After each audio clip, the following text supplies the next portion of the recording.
Praise the Lord. आप सबको जय मसीह की। मैं परमेश्वर का धन्यवाद देता हूं आज की सुबह दिखाने के लिए। एक और दिन परमेश्वर ने हम सबके जीवन में जोड़ दिया। हम परमेश्वर को कोटि कोटि धन्यवाद दें। एक नया संदेश लेकर मैं आपका दोस्त पास्टर राज मसीह आपके सम्मुख उपस्थित हूं और आप देख रहे हैं मेरा यूट्यूब चैनल जिसका नाम है ब्रदर राज मसीह। यदि अभी तक आपने मेरे इस चैनल को सब्सक्राइब नहीं किया तो अभी सब्सक्राइब कर लीजिए, बेल आइकन को दबाइए ताकि नोटिफिकेशन आपके पास पहुंचे। नया वीडियो, नई जानकारी, नया संदेश आपके पास बिना व्यवधान के, बिना रुकावट के पहुंच जाए। मेरे वीडियोस को लाइक कीजिए, शेयर कीजिए और कमेंट्स बॉक्स में आकर मुझसे ज़रूर बातचीत कीजिए। Praise the Lord. आज का जो संदेश है वो बहुत महत्वपूर्ण है और आज का संदेश है नीति वचन 20 अध्याय और उसके 23 पद पे। क्या भेद की बात है उसमें, सबसे पहले हम उसको देख लेते हैं कि वहाँ पर लिखा क्या है। नीति वचन 20 अध्याय और उसका 23 पद। यहाँ पर इस प्रकार से लिखा है कि घटती बढ़ती बटखरों से यहोवा घृणा करता है और छल का तराजू अच्छा नहीं। छल का तराजू अच्छा नहीं। बढ़ती घटती के बटखरे और तराजू, यहाँ पर दो तरह की बात कही गई है, बटखरे और तराजू की। आज इसमें क्या भेद की बात है वो आज हम समझेंगे, क्योंकि बहुत बार हम इस वचन को पढ़ते हैं, क्योंकि बहुत से लोग नीति वचन को प्रतिदिन पढ़ते हैं, डे बाय डे, यानी कि तारीख के हिसाब से। आज पहली तारीख है तो पहला नीति वचन, 31 तारीख है तो 31वां नीति वचन। तो प्रतिदिन नीति वचन पढ़ते हैं, हम भी घर में इसको इसी तरह से पढ़ते हैं। तो इस तरह से कई वचन हमारे सामने से निकल जाते हैं, हम पढ़ते हैं उसको और फिर वो हमारे सामने से निकल जाते हैं, हम समझ नहीं पाते कि उसका अर्थ क्या है। लेकिन जब हम गहराई से वचन को पढ़ते हैं और उसके अंदर घुसते हैं वचन के, तब हमें भेद की बातें पता चलती हैं। तो आज ये इसके भेद को हम जानेंगे, बटखरे और तराजू के विषय में परमेश्वर का वचन हमें क्या समझाता है। तो बने रहिएगा मेरे साथ और इस वचन को शेयर भी कीजिए ताकि और भी लोग इन बातों को जान सकें और इन भेदों को जान सकें जो परमेश्वर का वचन हमें सिखाता है। ट्रू पल्स में आज का सवाल बहुत आसान है। आपको बताना है कि तीमुथियुस की दोनों पत्रियां किसने लिखी हैं। जानते हैं तो कमेंट्स में लिख दीजिए, नहीं तो डिस्क्रिप्शन में आपको आज के सवाल का जवाब मिल जाएगा। ये मेरे नंबर हैं, आप इन नंबरों पर कॉल करके मुझसे प्रार्थना करवा सकते हैं। और यदि आप दिल्ली में रहते हैं और आप चर्च नहीं जाते, आप कोई ऐसा चर्च ढूंढ रहे हैं जो बाइबल आधारित चर्च हो, तो ज़रूर मुझसे संपर्क कीजिए। ये मेरे नंबर हैं। मैं एक ही फ़ोन पर मेरे दोनों नंबर हैं। ये मैं कॉल ज़रूर उठाऊँगा और आपसे बातचीत करूँगा, नहीं तो व्हाट्सएप कीजिए मेरे को, मैं आपको कॉल करूँगा। और SMS भी कर सकते हैं आप मुझे, मैं सारी रिपोर्ट लेता हूँ फ़ोन की सारा दिन।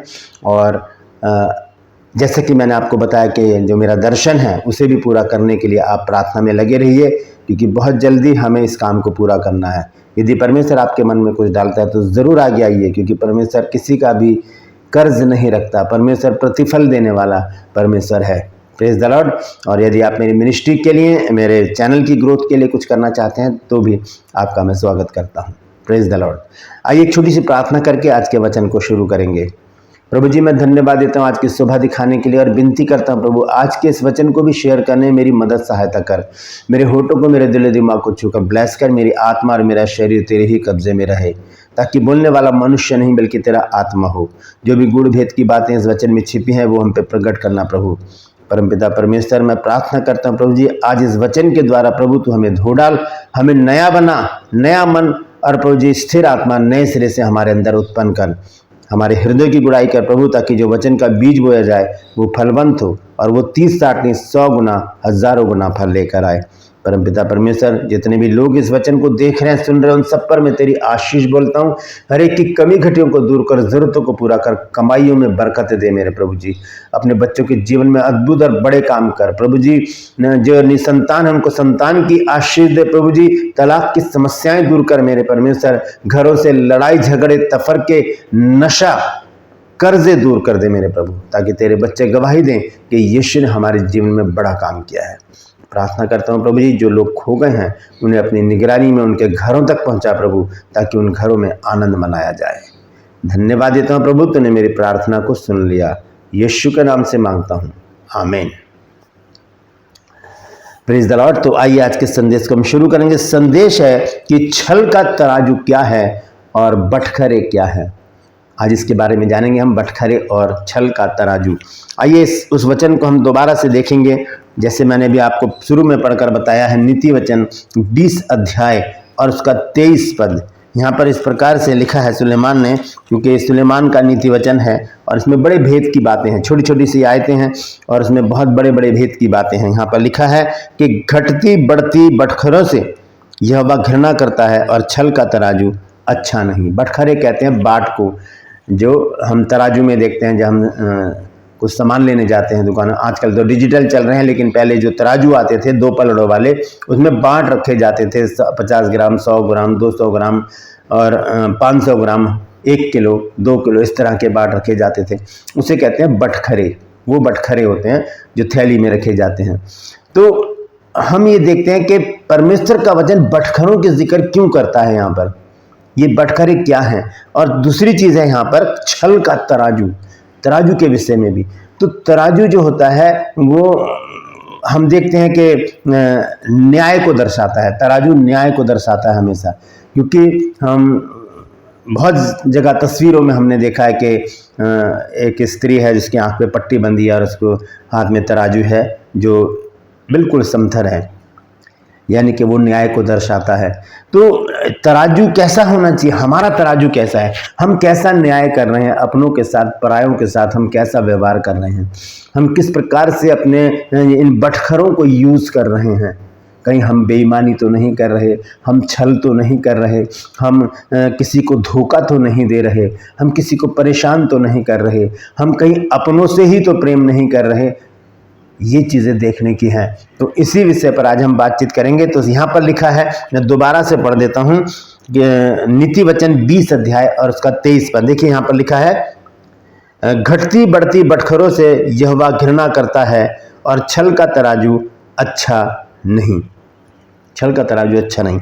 और इसी अध्याय में 20 अध्याय के अगर हम 10 पद को पढ़ें, जहाँ लिखा है, घटती बढ़ती बटखरे और घटते बढ़ते नपुए, इन दोनों से यहोवा घृणा करता है। नपुए क्या होते हैं, जिससे नापा जाता है, अनाज को नापते हैं, या दूध जब हम लेते हैं तो उसमें किलोग्राम या मिलीग्राम होता है, उसको नापते हैं। तो उसमें भी लोग क्या करते हैं, थोड़ा सा छलका कर, कम करके, आंख बचाकर उसमें बेईमानी करते हैं। तो नपुए, बटखरे और तराजू हमारे बिल्कुल सही होने चाहिए। लेकिन आज हम इससे शिक्षा प्राप्त करेंगे कि हमारे नपुए, हमारे बटखरे और हमारे तराजू कैसे हैं। आइए थोड़ा आगे चलते हैं, हम पीछे चलेंगे, थोड़ा व्यवस्था विवरण में देखेंगे 16 अध्याय और उसका 19 पद। वहां पर देखिए क्या लिखा है, व्यवस्था विवरण 16 अध्याय और उसका 19 पद। यहां पर इस प्रकार से लिखा है, तुम न्याय ना बिगाड़ना, तू ना तो पक्षपात करना और ना तो घूस लेना, क्योंकि घूस बुद्धिमान की आंखें अंधी कर देती है और धर्मियों की बातें पलट देती है। ध्यान से सुनिएगा, यहां लिखा है तुम न्याय ना बिगाड़ना। मैंने शुरू में आपको बताया कि जो तराजू है वो न्याय को दर्शाता है, तराजू न्याय को दर्शाता है। जब हम पहले के ज़माने में देखते थे कि वो ऐसे पकड़ते थे तराजू को, चाहे हम सब्ज़ी ले रहे हों, चाहे हम परचून की दुकान से कोई सामान ले रहे हैं, तो ऐसे उठा लेते थे और क्या करते हैं, दोनों पड़ले हम देखते हैं बराबर हों, जो कांटा जो बीच में होता है वो सीधा खड़ा होना चाहिए, सीधा खड़ा। अगर वो इधर है तो क्या होगा, इधर का बोझ ज़्यादा है, अगर इधर है तो इधर का बोझ ज़्यादा है, जहाँ बोझ ज़्यादा होगा वो कांटा उधर ही झुक जाएगा। तो लिखा तराजू हमारा सही होना चाहिए, हम किसी के साथ भी पक्षपात ना करें, किसी के साथ भी पक्षपात ना करें। तो यहाँ पर स्पष्ट रीति से परमेश्वर का वचन हमें बताता है कि तुम न्याय ना बिगाड़ना। कैसे बिगाड़ते हैं हम न्याय को, जब कोई गुनाह कर देता है, कोई गलती कर देता है, कोई अपराध कर देता है, तब हम सबसे पहले देखते हैं कि वो है कौन। जब हम देखते हैं कि वो तो मेरा भाई है, वो तो मेरा रिश्तेदार है, वो तो मेरा दोस्त है, वो तो मेरी माँ है, वो मेरा बाप है, वो मेरे बच्चे हैं, वो मेरे मामा है, वो मेरी मामी है, मेरे चाचा है, ताऊ हैं, इस तरह से हम रिश्तेदारी को देखते हैं। तो हम वहाँ पर थोड़े से नम्र बन जाते हैं, हम ढीले पड़ जाते हैं, वहाँ पर कोई बात नहीं, हो जाती है गलती, इस तरह की बातें हम करते हैं। लेकिन अगर कोई दूसरा ये गलती कर जाए तब हमारा गुस्सा जो है वो 7वें आसमान पर होता है। इसे कहते हैं न्याय को बिगाड़ना, इसे कहते हैं छल का तराजू। हमें सबको एक नज़र से देखना चाहिए। प्रभु यीशु मसीह ने सबको एक नज़र से देखा। फरीसियों ने, शास्त्रियों ने, सदूकियों ने क्या बुराई नहीं की यीशु मसीह के साथ। यीशु मसीह ने कुछ भी ऐसा नहीं किया, ना ऐसा मुंह से कुछ बोला कि प्रभु यीशु मसीह के ऊपर उंगली उठाई जाए कि तूने ऐसा किया है। हमें यीशु मसीह के पद चिन्हों पर चलने की ज़रूरत है दोस्तों। छल का तराजू हमारे पास नहीं होना चाहिए। हम परमेश्वर के न्याय को ना बिगाड़ें। अगर हम छल के तराजू को यूज़ कर रहे हैं तो हम परमेश्वर के अगेंस्ट खड़े होते हैं, क्योंकि न्याय करने का काम तो परमेश्वर का है, मनुष्यों का नहीं, मेरा नहीं, आपका नहीं। जो बुरा करेगा वो अपनी बुराई का फल पाएगा। कुलुस्सियों 3 अध्याय और उसके 25 पद में लिखा है कि जो बुरा करेगा वो अपनी बुराई का फल पाएगा। वहाँ किसी का भी पक्षपात नहीं है। परमेश्वर किसी का भी पक्षपात नहीं करता, चाहे मैं हूँ चाहे आप हो। अगर बुरा करेंगे, गलत करेंगे तो परमेश्वर ताड़ना ज़रूर देगा, परमेश्वर पिटाई करेगा और हमें सही रास्ते पर लाने का पूरा प्रयास करेगा। तो हम न्याय को ना बिगाड़े। यहाँ लिखा है तुम न्याय ना बिगाड़ना, तू ना तो पक्षपात करना और ना तो घूस लेना, क्योंकि घूस बुद्धिमान की आंखें अंधी कर देती है और धर्मियों की बातें पलट देती है। घूस का मतलब होता है रिश्वत लेना। अगर हम न्यायी बनकर बैठे हैं और कोई हमें रिश्वत देकर कहे कि मेरी तरफ से हाँ बोल देना या मेरी तरफ से बोल देना कुछ, तो वो बात भी परमेश्वर की दृष्टि में घृणित बात है। इसे कहते हैं घटती बढ़ती के बटखरे। हमने तराजू हाथ में लिया है और जिसने हमें घूस दे दी, या कोई अपना है, रिश्तेदार है, खून का रिश्ता है, दोस्त है, सगा संबंधी है कोई भी, तो हमने क्या करा है कि अपने बटखरों को उसकी तरफ ज़्यादा कर दिया है ताकि तराजू इस तरफ झुक जाए। ये छल का तराजू परमेश्वर को बिल्कुल पसंद नहीं है दोस्तों। जब हम अय्यूब की पुस्तक पढ़ते हैं उसका 13 अध्याय और उसके 10 पद को, तो देखिए क्या लिखा है वहाँ पर। अय्यूब की पुस्तक 13 अध्याय और उसका 10 पद, यहाँ पर लिखा है जो तुम छिपकर पक्षपात करो तो वह निश्चय तुमको डांटेगा। छुपकर, हम सोचते हैं कि हमें कोई देख नहीं रहा। अभी पिछले दिनों मैंने एक वीडियो डाला था, वचन डाला था कि परमेश्वर जो है वो हमें देख रहा है। भजन संहिता 33 की 13 आयत में लिखा है कि यहोवा की आंखें पृथ्वी पर लगी रहती हैं। तो छुपकर हम कोई भी काम नहीं कर सकते। अगर हम छुपकर कर रहे हैं पक्षपात तो परमेश्वर निश्चय हमको डांटेगा कि क्या कर रहे हो भाई। क्या तुम सोचते हो कि मैं अंधा हूँ? क्या तुमने ये समझ लिया कि मैं मनुष्य हूँ, तुम्हारे समान हूँ? क्या मैं कुछ नहीं देख रहा? न्याय करना मेरा काम है। देखिए परमेश्वर जो शब्द है ना, परमेश्वर शब्द का अर्थ ही है न्यायी। न्यायी, परमेश्वर का अर्थ है न्यायी। तो हम देखते हैं यहाँ पर अय्यूब की पुस्तक में लिखा है जो तुम छिपकर पक्षपात करो तो वह निश्चय तुमको डांटेगा, निश्चय डांटेगा। तो हमें कोई पक्षपात नहीं करना। हमने अपने तराजू को बिल्कुल साफ सुथरा, पाक साफ रखना है और पक्षपात नहीं करना। और दूसरी बात, अपने बटखरों को भी सही रखना है, क्योंकि घटते बढ़ते बटखरों से परमेश्वर घृणा करता है और छल का तराजू परमेश्वर को अच्छा नहीं लगता। Praise the Lord. फिर हम देखते हैं नीति वचन में, जब हम वापस आते हैं 24 अध्याय में, तो देखिए वहां पर क्या लिखा है। 24 अध्याय और उसका 23 पद, यह इस प्रकार से लिखा है, बुद्धिमानों के वचन ये भी हैं, न्याय में पक्षपात करना किसी रीति से अच्छा नहीं है। न्याय में पक्षपात करना मतलब, अगर तराजू, न्याय का तराजू हमारे हाथ में है तो उसकी डंडी सीधी खड़ी रहनी चाहिए। ये नहीं कि ये अपना है तो इधर बटखरा बड़ा डाल दो तो इधर झुक जाएगा। नहीं, हम पक्षपात ना करें, क्योंकि पक्षपात तो हमारा परमेश्वर भी नहीं करता।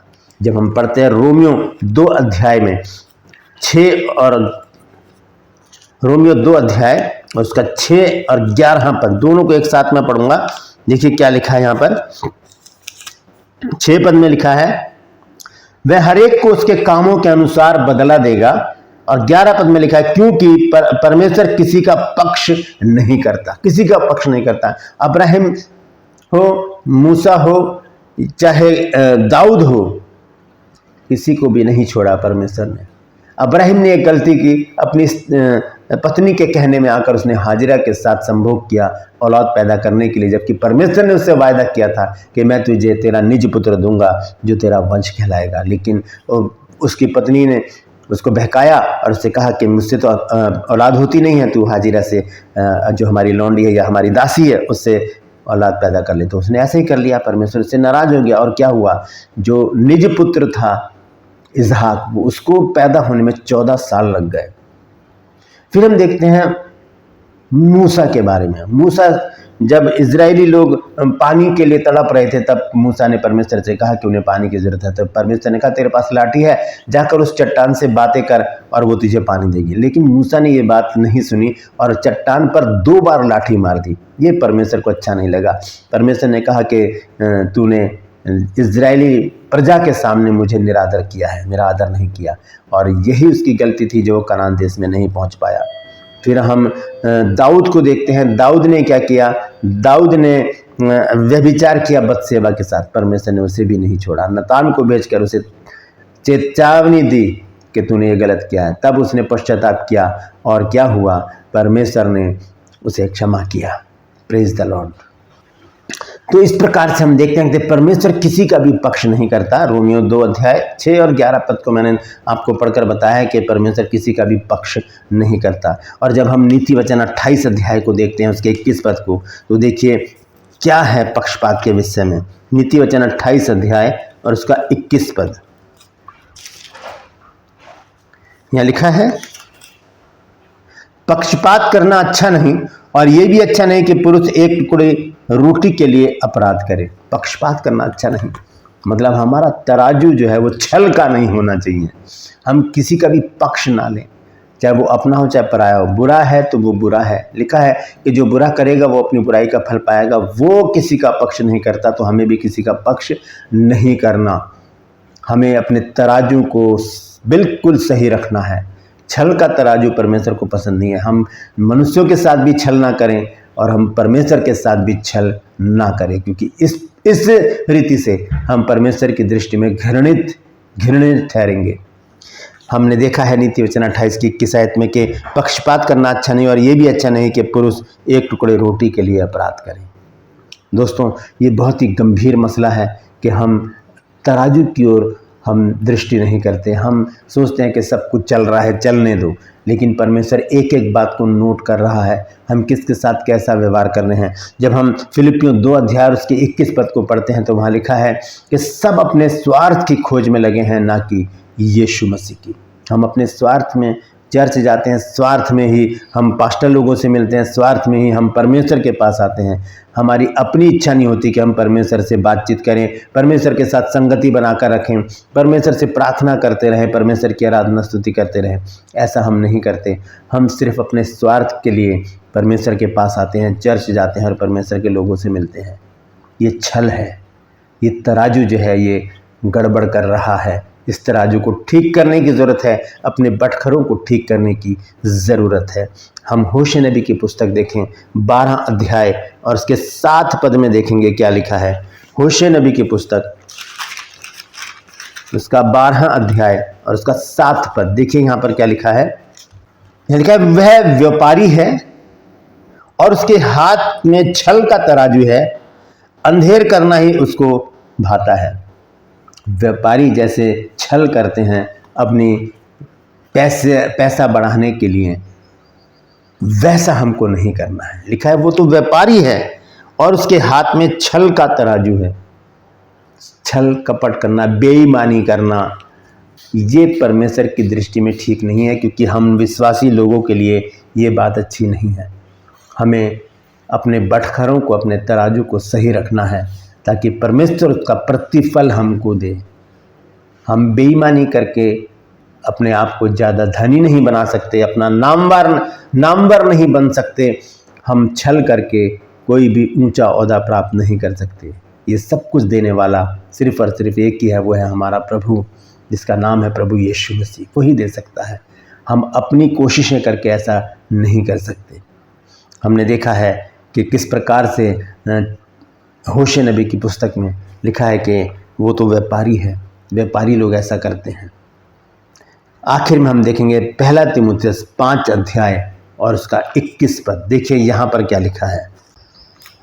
यहाँ पर इस प्रकार से लिखा है कि परमेश्वर और मसीह यीशु और चुने हुए स्वर्गदूतों को उपस्थित जानकर मैं तुझे चेतावनी देता हूँ कि तू मन खोलकर इन बातों को माना कर और कोई काम पक्षपात में से ना करना, कोई भी काम पक्षपात से नहीं करना, यानी कि कोई भी काम छल के तराजू से नहीं करना है। कोई भी काम, कोई भी पक्षपात नहीं करना है, किसी का भी पक्ष नहीं करना है। तो इस प्रकार से आज हमने देखा है कि छल का तराजू क्या है। ये छल का तराजू हमें परमेश्वर की दृष्टि में घृणित ठहरा देता है। अपने हाथों को उठाकर प्रार्थना करें, प्रभु मुझे क्षमा करना, यदि आज तक मैंने छल कपट किया है, बेईमानी की है, प्रभु मैंने धोखा दिया है, छल किया है किसी के भी साथ, आज मैं उसके लिए क्षमा चाहता हूँ, क्षमा चाहती हूँ। मुझे अपने जैसा बना प्रभु, क्योंकि जब तुझे लोगों ने गालियाँ दी तो तूने उनको पलट कर गाली नहीं दी, तूने छल नहीं किया किसी के साथ, तूने कपट नहीं किया, तूने किसी को भी धोखा नहीं दिया। तू हमें अपने समान बना प्रभु, ताकि हम तेरे सामने खड़े रहने वाले बन सकें, और प्रभु जब तू अपने आगमन में आए तो हम तेरे साथ उठाए जाने वाले बन सकें। धन्यवाद देते हैं प्रभु प्रार्थना के सुने जाने के लिए। प्रभु यीशु के नाम से मांगते हैं, आमीन।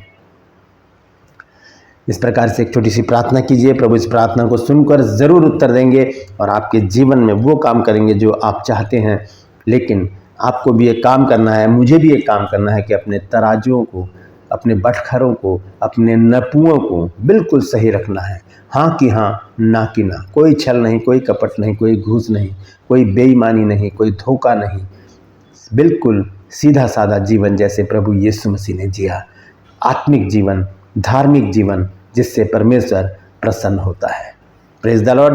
परमेश्वर इन वचनों के द्वारा हम सबको आशीष दे।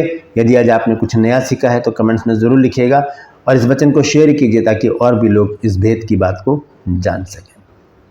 ट्रू पल्स में आज का सवाल है कि दोनों तीमुथियुस की पत्रियाँ किसने लिखी हैं? जानते हैं तो कमेंट्स में लिख दीजिए, नहीं तो डिस्क्रिप्शन में आपके सवाल का जवाब मिल जाएगा। ये मेरा नंबर है, आप मुझसे प्रार्थना करवा सकते हैं। और अगर कोई स्त्री है और वो नहीं बता सकती कि वो मैं पुरुष हूँ, तो मुझे नहीं बता सकती, तो मुझे कॉल कर मेरी वाइफ का नंबर मुझसे लीजिए, मैं उनका नंबर आपको दूंगा, आप उन्हें कॉल कीजिए और वो आपकी समस्याओं को सुनेंगी, आपके लिए प्रार्थना करेंगी, क्योंकि वो प्रार्थना योद्धा है। बहुत बड़े बड़े काम परमेश्वर उनकी प्रार्थना के द्वारा कर रहा है। तो ज़रूर फ़ोन कीजिए, प्रार्थना करवाइए और अपने जीवन में प्रभु के कामों को होता हुआ देखिए। बहुत सारी गवाहियाँ मेरे जीवन में आने वाले दिनों में मैं उन बातों को शेयर करूंगा। जैसे कि मैंने बीते दिनों बताया आपको कि एक व्यक्ति जो वेंटिलेटर पे था, परमेश्वर ने उसे वेंटिलेटर से बाहर निकाला। इसी तरह से बहुत सारी गवाहियाँ हैं मेरे जीवन की, क्योंकि मेरे मिनिस्ट्री करते हुए मुझे 25 साल हो चुके हैं। बहुत काम परमेश्वर ने मुझसे लिए हैं, वो मैं सब धीरे धीरे आपके सामने रखना चाहता हूँ। मैं फिर बोलना चाहता हूँ कि जो मेरा दर्शन है, बहुत सालों बाद परमेश्वर ने मुझे दर्शन दिया है हॉस्पिटल बनाने का, उसमें अगर आप कुछ हेल्प करना चाहते हैं तो ये मेरे नंबर है, उस विषय पर भी आप मुझसे बातचीत कर सकते हैं। क्योंकि सबसे पहले हमें ज़मीन और धन की ज़रूरत है। यदि आप मेरी मिनिस्ट्री के लिए और इस चैनल की ग्रोथ के लिए कुछ हेल्प करना चाहते हैं तो उसके लिए भी आपका स्वागत है। Praise the Lord. मैं गुजारिश करता हूं कि मेरे इन चैनल्स को सब्सक्राइब कीजिए, बेल आइकन को दबाइए ताकि नोटिफिकेशन आपके पास पहुंचे, नया वीडियो, नई जानकारी बिना व्यवधान के आपके पास पहुंच जाए। मेरे वीडियोस को लाइक कीजिए और शेयर कीजिए और कमेंट्स बॉक्स में आकर मुझसे ज़रूर बातचीत कीजिए। Praise the Lord. आज के लिए बस इतना ही, फिर मिलूंगा एक नए संदेश के साथ, एक नया वीडियो लेकर। तब तक के लिए मुझे इजाज़त दीजिए, लेकिन अपना और अपनों का ख्याल रखिए और ध्यान रखिए हमारे तराजू की डंडी सीधी खड़ी हो। हम छल का तराजू और घटते बढ़ते नपुए अपने पास से दूर कर दें। Praise the Lord. परमेश्वर आप सबको आशीष दे।